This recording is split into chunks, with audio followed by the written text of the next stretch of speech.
Fear the bells toll.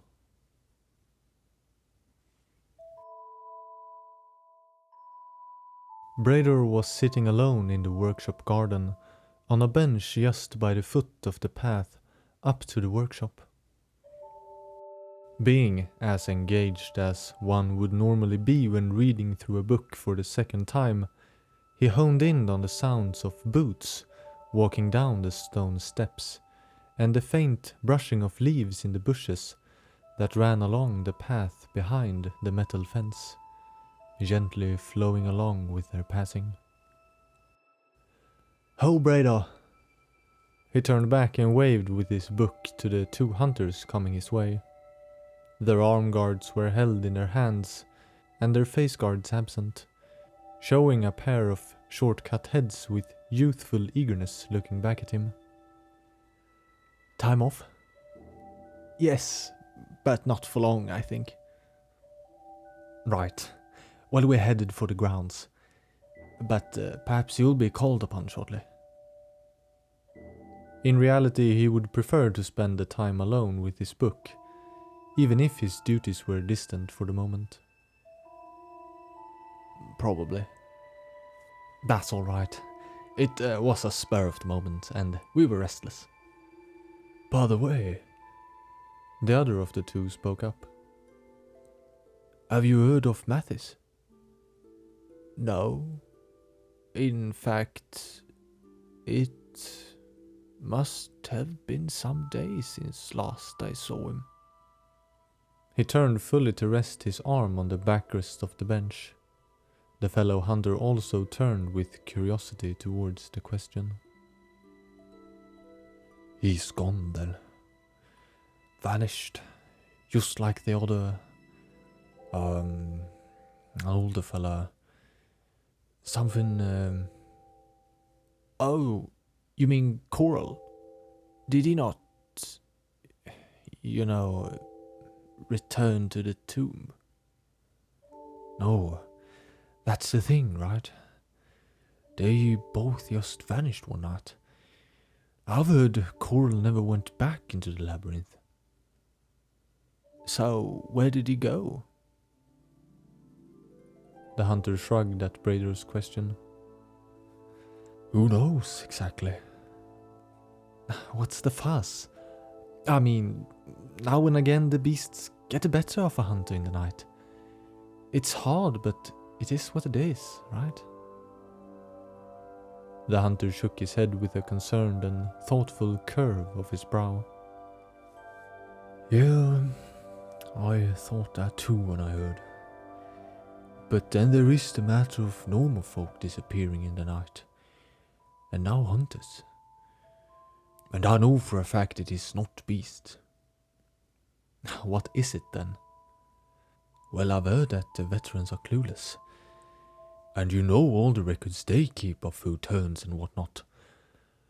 But some cases are unaccounted for. People are just vanishing."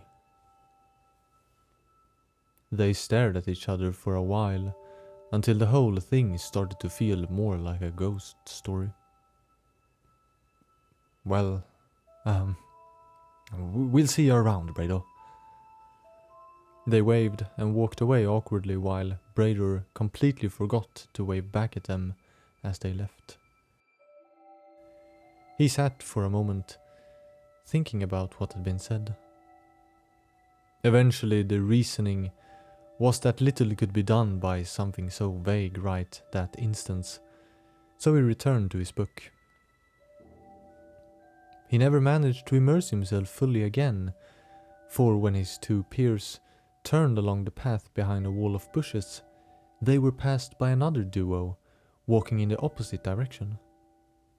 Initially he was quick to look back down, when two characters slowly approached a bit away from him, one being instantly recognized as a veteran hunter. But he would look back up once the nature of her company had eluded him. A man dressed entirely in black and wearing the white shirred shawl over his shoulders, his hood up. They talked amongst themselves, and the hunter pointed her finger as if showing the stranger around. Eventually the finger landed on him, and he quickly looked back down to his book, partially ashamed for glaring so. After some time, and him having fully been reabsorbed into the literary work before him, a figure walked up and stood beside him on the bench he sat on. A dark voice made itself known, and he looked up to see the now hood-free face of the stranger. Clean shaven, and hair loosely hanging down to shin length, about 50 of age. Plateau, right? Yeah, and... He reached out his hand and the man shook it. You are a dedicated hunter, I hear. I see you are reading the vicar's own work. Disregarding in giving his own name, he indicated with a nod to his book. I am. The second time, actually. The man smiled. And you are not from Yarnum, initially?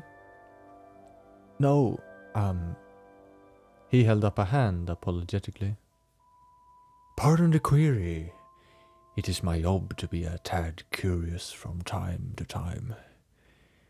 But may I ask, being so young, how did it come about you entering the service of the Hunters? There was first an instinct not to be wholly forthcoming to the man, but in light of him bearing the church's holy shawl and him being in the workshop, he ended up obliging. Well, I did at first want to become a cleric, but I was never really qualified, and my experiences up to that point led me to the prospectors, as I still wanted to be part of the institution. Aha, and from there recruited into the Hunters. How did that come to happen? Why do you ask? If you don't mind. Not at all. The institution is large, as you can imagine, and we need to have some sense of all those involved. But you said that you were not qualified. How so? Well, I mean, not just anyone becomes a cleric, right? My boy, that is wrong. Sure, anyone does not become a cleric of the Healing Church, but all can be its servants in some way. Now you seem to have found your place, but there are other things the Church needs assistance with. He sat down. A matter has arisen that the vicar himself takes very seriously. Like I said, we want to have a good opinion about who is working with us. And I have such a one about you, Brador. But answer me truthfully. His smile vanished, and his eyes became petrifyingly locked onto him. Do you trust in the vicar and his church? That what we do is for the best of the people, and even the whole of humanity? I do. I do understand. One such as you, Brador, would know that kindness can sometime take the guise of frightening means. He threw his look around the workshop. What does the church need of me?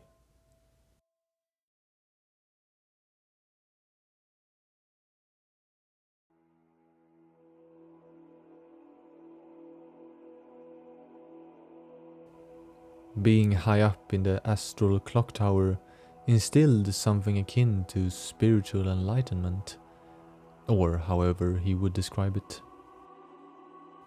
Brador paired almost every thought with the legendary Maria, first disciple of German, the first hunter. A grand concept indeed, and he had never felt more kindred to them, and by extension, the church itself. He had lit a lone candle for himself in the large chamber over which night had fallen, the only secondary light source being that which was caught by the incredible mechanism that was the dial covering the majority of the town-facing wall. His memories wandered back to the nightly mission in the forest, to a time when Lady Maria had still been with them. It made him feel honored, in a sense, to have been part of it, but also a form of frustration at having been kept out of the grander picture. Not that he had delusions of being able to alter the current state of affairs if he had been more informed, but the irritation was present all the same. The grand door to the clockwork chamber opened and grew silent quickly. He turned around to see a white-garbed figure emerge. To his surprise, it was Vicar Lawrence who now approached him. "Brador, good to be seeing you tonight." "Vicar, I did not expect..." Lawrence silently observed him without a response. Well, it's an honor, sir." Lawrence made a modest pardoning wave, like that of a confessor judging one's sins. "Brador, hunter of beasts, German thinks highly of you. Were you aware?"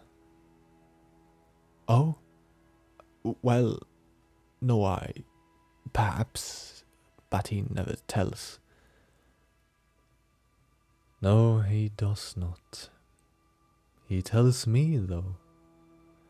But it has been some time. Yet I hear your prowess has only increased. Do you consider yourself a competent hunter?" "I do, and I always strive to be better, master." The vicar smirked, almost indistinguishable, and nodded. "Oh, Brador, you must forgive me. I have been rather deceptive." He was silent, awaiting for the vicar to explain why, but the man only looked at him expressionlessly until he finally resumed. "I know a great deal about you than is appropriate. Things you ought to have told me, and not some middleman. But in these days, I find that I at times doubt my judgment, where I place my trust." He remained silent between the long pauses. "And especially now, Brador. Things are becoming precarious indeed. I hope you're not wroth with me for taking unflattering precautions." "It's all right, Vicar. "It only seems reasonable with the scope of the church in mind." "Brador, I believe you could prove a valuable hunter. More so than many others, even heightening your position closer to that of Master German. For his duties are large, yet I sense his wavering capability. By no means do I cast fault his way, but recent events have shaken all of us. I'm sure you out of all the hunters understands. I do, Vicar. I have had my own suspicions, and cannot say I blame him. The vicar retained his emotionless demeanor. You are not just an exceptionally skilled hunter, Brado, but one that the church has had confidence in for some time. Especially I. Now I want to be able to place my confidence in you with a most horrible task. Vicar? Now, Brado, you must understand that I will not burden just anyone with what I'm about to say. German has his own share of tribulations, and I personally, in these days, feel I could rely most upon you with this. But if you are not ready to rise to the task, I would understand. But do tell me so now. I am ready. Whatever the church needs. Finally an expression passed over the vicar, that being a sense of relief before he turned grave of face. I fear that a beast dwells among us, a new form of fiend that directly seeks to undermine us. Who is? Clerics, our fellows. The task you will perform is on the verge of blasphemy, but redeemed by your praise nature, a thing most deplorable. When Brador drew for air, his lips quivered slightly, and the vicar glanced up at him, then looked down to the floor again. I pray for them, but their actions compel me to these efforts. Brador, fear is a fickle thing. It humbles you, makes you gentle, and makes you appreciate life. But for some, those with a weak spirit, it blinds them, and I fear, even if they do so inadvertently, they will push us all to the comfort of a beast's claws. But a cleric? Never have I heard of it. Now you have. I admit, I too was astonished that such doubt had grown towards us. But we are all people, equally susceptible to falling down to the depths of depravity. Even us clerics. What exactly they have been doing for such a fall, we have our suspicions about.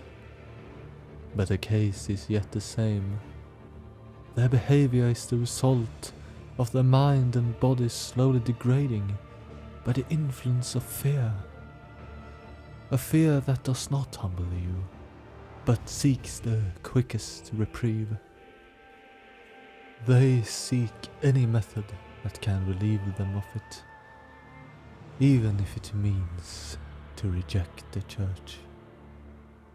They cannot see it through the darkness, that their actions may very well cause their fear to spread, and furthermore cause the church to crumble. And I guess that's why. Lawrence nodded slowly and with great melancholy. Has it truly come to this? I mean, How can a cleric of the healing church? There seemed to be a darkness falling over him, like a veil of sorts. Perhaps it was just the clouds obscuring the moonlight outside, but the dark was of a suppressing sort that seemed almost possessed of a physical presence. Be not afraid, brave hunter of the church. You have it within you, a courage that will surely keep you from a bestial demise. The vicar stepped towards him, and with him came a clarifying illumination in the murky clock tower. I assure you, the work of a hunter is most righteous. Yours is the blessed work not even the church itself possesses the metal to execute. Such a purpose shields the noble hunter from fiendish allure. He reached out his white-garbed hand, donned with black form-fitting gloves, to be placed gently on his shoulder. Brador noticed how red the vicar's eyes were. Had he perhaps been crying?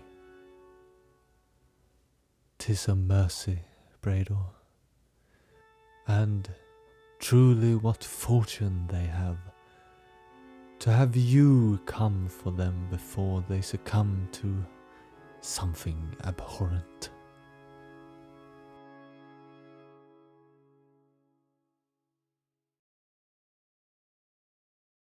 The man had not been difficult to locate, nor to follow. He kept out of the main cathedral, and did not wear the garb of a cleric. Neither did he, as Brador had expected, spout any semblance of lies or slander of the healing institution. But in light of his background, it was apparent he was hiding something. From the distance Brador kept while shadowing him, he never got wind of the exact nature of the business the man conducted. At times he went into clinics, random stores, and on a few occasions into residential abodes, the latter of which made Brador move even closer as to be ready for an eventual outbreak of bestial proportions. Brador did, however, note that while stalking the man, it was nothing like stalking potential victims or guaranteed soon-to-be beasts. The man was shady, yes, but he seemed to carry himself still with some sense of purpose and coherent intelligence, not at all being as emotionally volatile or unpredictable.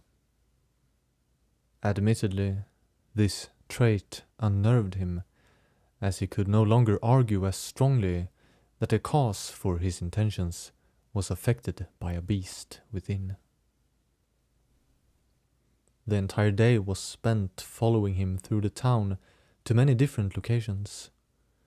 It did indeed appear to be random, but that could simply be attributed to Brador not being familiar with the lifestyle, or it was a sporadic and maniacal pattern of a beast-tarnished mind. When night had fallen, a night in which the full moon sat upon the heaven to light up the darkness, the man was still up. He was leaving a house in a hurry, the owner of which was never spotted by Brador. He only saw the mark enter, spend about an hour or so inside before exiting hastily. With the late hour and the emptiness of the street, Brador felt confident that if the circumstances proved to be right, the deed would soon be done. The man walked towards the edge of town, right below the cathedral ward, where he entered a solitary cemetery. He entered the quaint enclosure, positioned under a pair of large trees, and stood before a grave. He thought it to be the most curious action during the whole day, and he quietly observed. For a moment he stood still before the stone. Then he started to shake. He thought perhaps he was crying, but then he banged with his fist on the roof adorning the top of the grave. He fell to his knees, and from where Brader stood, he could hear the man speaking frantically, almost spitting out the words. It made him decide to end it, as he did not want the man to suffer anymore, seeing clearly the pain he endured. The closer he approached, the more he could distinguish the somewhat incoherent rant of the man, which at its core was several lines that cursed everything about and everyone within the healing church. He held his mace while quickly approaching him, but hesitated in the last second before raising his weapon. He had stopped because the man had suddenly grown quiet with his fiery spouting vocabulary and began to whimper softly. Never before had a beast shown such pitiful behavior, and it threw him off his course entirely.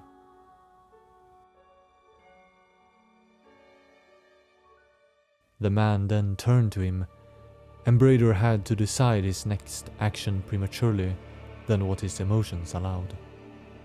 He swung the mace hard, but hit him on the shoulder. The person groaned and gasped in surprise while falling to the ground. As soon as the sound came out, Brader brought down the mace onto his face, having felt a foreign desperation and frustration at the man's attempt at speech. He was but a beast, and it was mercy to give him death like the man he still was. The mace shattered the skull from the superior angled blow, and the man was silent after a morbid and uncanny wet sound. Brader quickly stepped back. First he thought about his fortune and how good he felt about himself for doing such a service.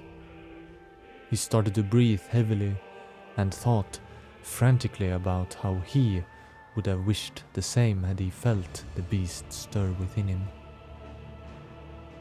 How he would have wished with fervor and desperation for someone to shatter his skull, were there to be a maddening beast inside, vying for the dominion of his senses. He stood like so for a time he could not fully perceive the length of. There was a heat in his chest, and his breathing did not grow calm despite his many attempts to soothe it. He knew that although it had been a man that he slew, it was a man that would soon turn into a beast. It had to be. It made him pull up the sleeve on his left arm and held it out in front of him. He inhaled sharply before scraping the jagged mace head over the blunt side of his forearm, scraping away the skin and letting the blood be spilled. He grunted from the pain, but felt such invigorating rapture from the purification that the sensation alone spurred him on to mutilate the arm 2 more times. When he looked upon the mace head, he saw that impure blood had indeed been gathered onto it, shaping itself along the silhouette and extending the jagged blades. He breathed heavily, but felt finally calm and safe in the night, safe from any beast, both around him and within. He walked over to the grave, curious of its occupant. He squinted his eyes at the text and saw the name and date, below which was a short text that made him all the more think about the tragedy of it all.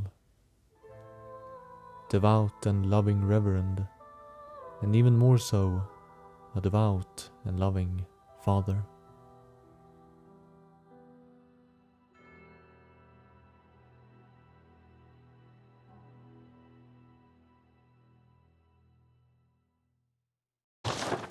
Decorative old hunter trousers. Old hunter garb decorated with brass trinkets. At the time, some hunters believed that certain metals would ward off beast blood. On a night of the hunt, it is no wonder that people would resort to superstition.